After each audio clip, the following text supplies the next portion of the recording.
Welcome back to the IBFP. Here's your host, Boxing New.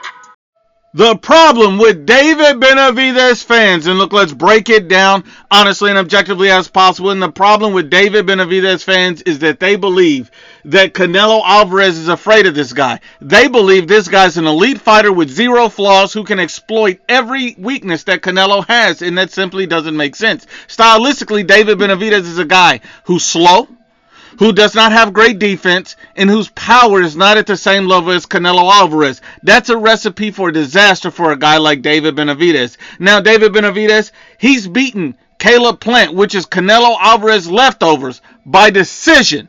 And yet people are calling him a monster, a killer, saying Canelo's afraid. Afraid of what? Canelo has fought better fighters than David Benavidez. This is just another narrative. And what's so sad about it is we've seen David Benavidez on the canvas from a journeyman. So at the end of the day, we know what's going to happen when Canelo Benavidez fight happens. We understand it's a bunch of hype.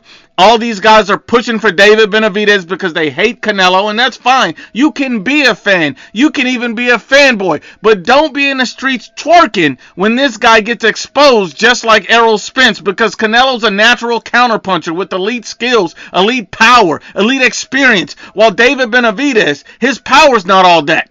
His chin's not all that.